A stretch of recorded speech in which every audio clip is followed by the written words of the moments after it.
안녕하세요. 스펀지마인드 영어 카페의 존슨 리입니다. 요건 저랑 같이 하는 세 번째 강의고요. 이놈의 영어, 이 악물고 빨리 끝내자. 이런 생각으로 영어 배우는 분들 참 많아요. 외국어 배우는 걸 무슨 달리기 경주나 산 꼭대기에 오르는 일로 생각하는 거죠. 그런데 언어 배우는 건 경주도 아니고 등산도 아닙니다. 외국어를 배운다는 건 한 번도 안 가본 나라에 놀러 가는 거랑 똑같아요. 우리 외국 놀러 가면 이것저것 구경도 많이 하고 맛있는 것도 먹어보고 전망 좋은 데 앉아서 한참 바라보기도 하고 그럽니다. 좋은 데 놀러 가서 이놈의 여행 빨리 끝내버리자 하는 사람 아무도 없어요. 무슨 여행이든 그것이 값진 경험이 되기 위해서는 목표보다 과정을 더 중요시해야 합니다. 목적지까지 냅다 뛰어가는 여행에는 남는 게 없어요. 풍부하게 경험하면서 걷는 여행, 이런 여행이 진짜 여행입니다. 이런 여행만이 우리를 성장하게 해주는 거고요. 여러분, 외국어 능력이 성장하길 원하시면 목표에 집착하지 말고 과정을 즐기세요. 근데 이게 말처럼 쉽지 않죠. 잠깐 해보고 눈에 확 띄는 변화가 없을 경우 불안한 마음이 생깁니다. 그래서 올바른 길을 가고 있는데도 주저앉아 버리거나 다른 길로 갈아타 버려요. 내가 가고 있는 길에 대한 확신이 없어서 그렇죠. 인간이라면 누구나 새로운 언어를 배우는 능력을 넘치도록 가지고 있습니다. 여기에 대한 확신이 필요해요. 이 믿음이 없으면 자꾸 흔들릴 수밖에 없고요. 농사를 제대로 지을 줄 아는 농부라면 이제 막 돋아난 새싹의 뿌리를 자꾸 파내서 들여다보지 않습니다. 그렇게 하면 싹이 죽어버리니까. 현명한 농부는 물 주고 거름 주는 단순한 일을 매일매일 반복하면서 기다릴 줄 압니다. 이러면 어김없이 열매가 나온다는 확신이 있기 때문이죠. 이 모든 걸 가능케 하는 능력이 땅속에 다 들어있다는 걸 알기 때문이에요. 농부가 땅의 힘을 믿고 기다리는 것처럼 새로운 언어를 배우는 능력이 내 안에 넘치도록 들어있다는 사실을 믿고 기다리세요. 이 믿음을 가지고 내가 해야 할 일들을 매일매일 반복하는 겁니다. 그러면 매일매일 무슨 일을 해야 하느냐? 그건 당연히 아이가 모국어 배울 때 하는 일을 따라하는 거겠죠?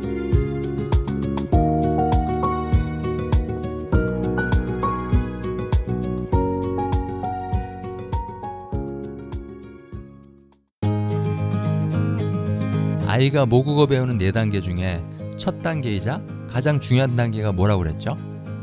immerse, 담그기라고 했죠. 하지만 이게 중요하구나 하고 아는 것만으로는 아무것도 바뀌질 않아요. 실천을 해야죠. 이번 강의에서는 담그기를 어떻게 실천하는지 구체적인 방법에 대해서 얘기해 보도록 합니다. 제가 지난번 강의에서 권투 얘기한 거 기억나시죠? 권투 처음 시작하는 사람이 무작정 링 위에 올라가면 쌍코피 터진다고 했어요. 권투 처음 배우는 사람은 줄넘기부터 시작해야 합니다. 영어 담그기 하는 데에도 순서가 있어요. 스펀지마인드에서 담그기를 실천하는 방식에는 3가지가 있습니다. 이걸 전부 한꺼번에 시작하기보다는 하나씩 차례대로 도입해 나가는 게 좋아요. 3가지 담그기 방식 중에 제일 먼저 시작해야 하는 건 소리 이머전입니다. 소리 이머전은 뜻이나 내용을 이해하려 하지 않고 듣는 거예요. 영어를 의미 전달이 도구가 아니라 새소리, 물소리 같은 청각적 환경으로서 받아들이는 거죠. 이거 할 때 못 알아들어도 상관없어요. 어차피 소리만 듣는 거니까. 영어라는 언어의 발음, 리듬, 억양 이런 거에 푹 적시는 일입니다.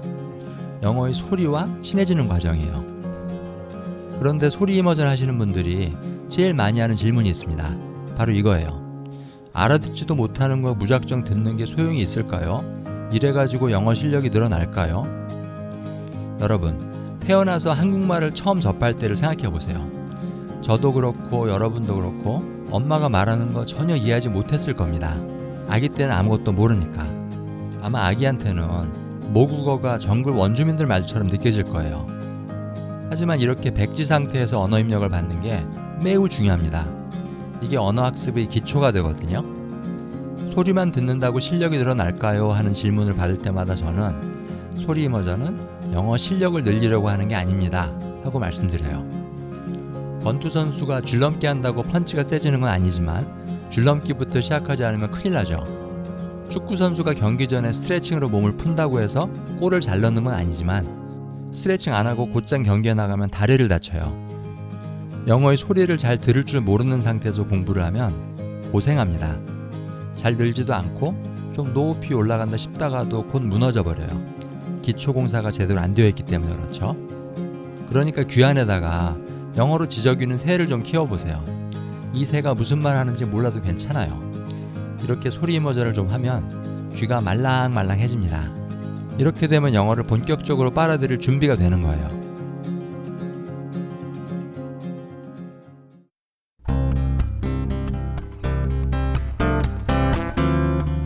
두 번째 담그기 방식, 스토리 이머전.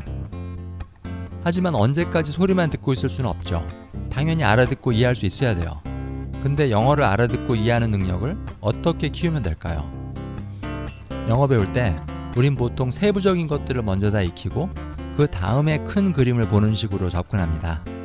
다시 말해서 단어, 수거, 문법 요소 이런 세부적인 것들을 먼저 익힌 후에야 영어로 된 영화도 보고 책도 읽고 대화도 이해하고 그럴 수 있다고 생각하는 거죠. 그런데 우리는 미술관에서 그림을 볼 때 그런 식으로 보질 않아요. 먼저 그림 전체가 탁 눈에 들어오죠. 그 다음에 그림 속에 있는 세부적인 것들이 눈에 들어옵니다. 본능적으로 그렇게 보게끔 되어 있어요. 언어 배울 때도 먼저 큰 그림을 보는 걸로 시작하는 게 더 편합니다. 먼저 크게 보는 걸로 시작하고 그 후에 작은 것들을 익히는 거죠. 나무 하나하나보다 숲 전체를 보는 걸로 시작하는 겁니다. 스토리 이머전은 말 그대로 전체 스토리를 따라가는 연습을 하는 일이에요. 단어 하나하나, 문장 하나하나에 집착하지 않고 대략적인 내용을 따라가는 일이죠. 자, 근데 모르는 단어랑 문장이 막 나오는데 어떻게 내용을 파악하는 게 가능하냐? 이걸 살펴보기 위해서 실험을 한번 해보죠. 이걸 보고 이게 무슨 그림인지 알아맞혀 보세요. 바로 배트맨이죠. 그림이 절반 이상이 가리개에 덮여 있지만 이걸 보고 슈퍼맨이나 스파이더맨이라고 할 사람은 아무도 없어요. 절반도 안 보이는 이 그림을 우리가 쉽게 해독해낼 수 있는 이유는 우리 안에 때려 맞추는 능력이 있기 때문에 그렇습니다. 즉 보이는 부분만 가지고 전체 그림을 판별해내는 능력이 우리 모두에게 있다는 말이에요. 그런데 이 배트맨 그림에서 까만 가리개만 뚫어지려 쳐다본다면 어떻게 될까요? 이게 무슨 그림인지 알 수가 없게 되겠죠. 언어를 알아듣는 일도 마찬가지입니다. 안 들리는 부분, 모르는 부분에 발목을 잡히면 힘들어져요. 다 안 들릴지라도, 다 이해되지 않을지라도 들리고 이해되는 부분을 가지고 전체 스토리를 따라가는 능력이 우리에게 있어요. 이걸 활용해야 돼요. 우리가 시끄러운 술집에서 사람들이랑 얘기할 때 이게 한국말이라도 상대방 하는 말이 다 들리지 않습니다. 그래도 전체 대화의 흐름을 따라가는데 아무런 문제 없어요. 이 일이 가능한 것은 바로 컨텍스트 덕분입니다. 컨텍스트가 뭐라고 했죠? 그 말이 쓰이고 있는 상황, 문맥, 분위기 이런 거라고 했죠. 이 컨텍스트를 통해서 우리 뇌가 전체 대화의 흐름을 따라가고 있는 겁니다. 모르는 말, 안 들리는 말이 있더라도 이건 언어학습에서 이루 말할 수 없이 중요한 부분이에요. 컨텍스트를 이용하여 큰 그림을 보는 능력을 키우면 영어를 알아듣는 문이 활짝 열립니다. 우리 어렸을 때는 누구나 컨텍스트를 이용하여 감을 잡는 방식으로 말을 배웠어요. 그런데 세월이 지나면서 이걸 활용하는 법을 잊어버린 거죠. 영어를 듣거나 읽을 때 모르는 말 몇 개 나오면 완전히 막혀버린 이유가 바로 이겁니다. 예전에는 열려있던 문이 지금은 닫혀있는 상태인 거죠. 스토리 이머전 할 때는 1000m 상공에서 내려다 봐야 해요. 안 들리는 부분, 모르는 부분에 발목 잡히지 말고 와닿는 부분, 알아듣는 부분에 집중해야 합니다. 이런 것들에 의존해서 대충 내용을 따라가는 거죠. 이렇게 하기 시작하면 내 안에 잠자던 언어 천재가 깨어나기 시작합니다.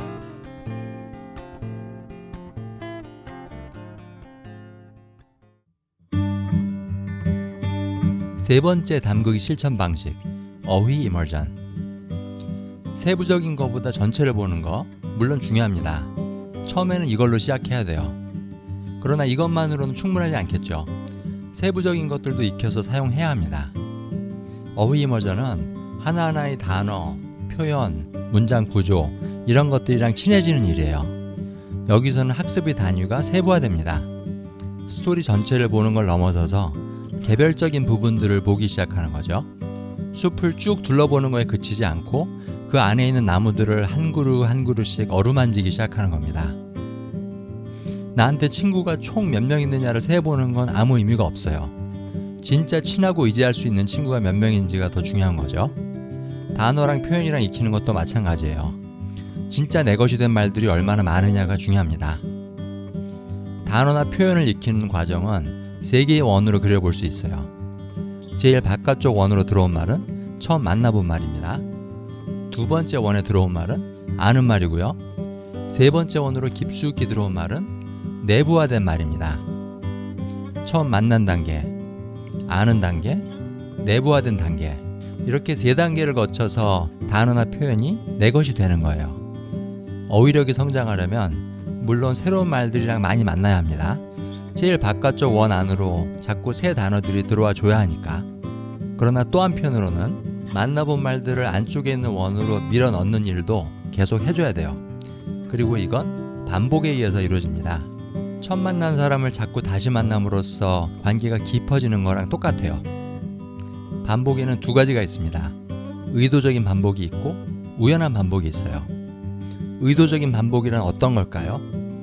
배운 단어를 단어장에 써놓고 며칠 후에 복습하는 거, 그리고 그 자리에서 단어를 몇 번이고 반복해서 외우려는 거, 뭐 이런 것들이겠죠. 그런데 어린아이는 모국어 배울 때 이런 거 안 해요.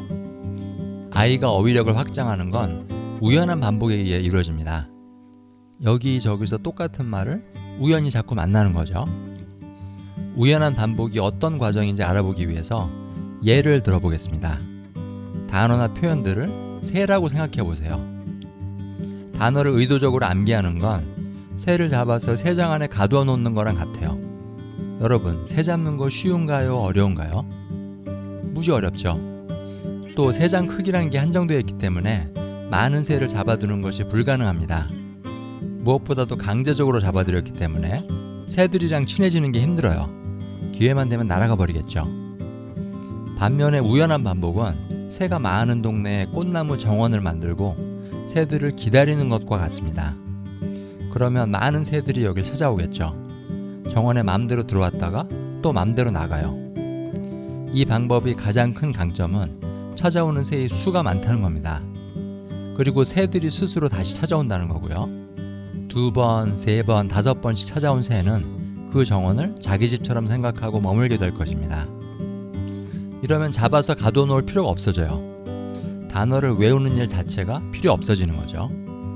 이런 식으로 배운 말, 우연한 반복에 의해서 스며든 말은 절대로 까먹는 법이 없습니다. 외우지 않았으니까 까먹을 일도 없는 거죠. 우연한 반복은 지속적인 노출을 통해서 이루어집니다. 그런데 우리는 아이만큼 시간이 많지 않기 때문에 노출 시간도 줄어들 수밖에 없어요. 그래서 단어나 표현들을 의도적으로 반복하여 익히는 일도 도움이 됩니다. 그러므로 별도로 단어 수고들을 모아서 따로 공부하고 싶다면 하세요. 그러나 주의할 점이 있습니다. 첫째, 이게 영어 배우는데 주종목이 되어서는 안 돼요. 별도로 단어 공부를 하는 건 어디까지나 보충 수업으로 생각하는 게 좋습니다. 영어 공부의 주종목은 역시 담극이에요. 둘째, 단어의 뜻을 배우려 하지 말고 쓰임새를 배우세요. 언제 쓰이는 말인지 알면 무슨 뜻인지는 몰라도 좋습니다. 이 두 가지를 염두에 둔다면 단어 공부 따로 하는 것도 도움이 됩니다. 그러나 어휘력 늘리는 가장 좋은 길은 역시 담극이에요. 다양한 내용과 스토리 속에서 많은 말들과의 만남을 가지는 거죠. 사람 사귀는 거랑 똑같이 하는 겁니다. 우린 외국어 배울 때 언어 영역들을 따로따로 분리해서 생각해요. 단어 따로, 문법 따로, 발음 따로 이런 식으로 보는 거죠. 하지만 언어 습득에 있어서 모든 영역들은 동시에 같이 성장합니다. 마치 나무에 달린 모든 줄기와 잎사귀들이 뿌리한테 양분을 받으면서 한꺼번에 자라는 것처럼 내가 크게 만들고 싶은 잎사귀가 따로 있다고 해서 그것만 잡아당기는 건 바보 같은 짓이에요. 담그기를 꾸준히 하면 언어 능력의 뿌리가 튼튼하게 자라납니다. 이제껏 말씀드린 세 가지 담그기 방식, 소리 이머전, 스토리 이머전, 그리고 어휘 이머전, 이걸 생활 속에서 실천해 나가면 다양한 언어 능력들이 한꺼번에 자라나요. 어휘력, 문법, 읽기, 발음, 스피킹 이런 모든 영역들이 같이 발전하는 거죠. 이것이 바로 어린아이가 모국어를 배우는 방식입니다.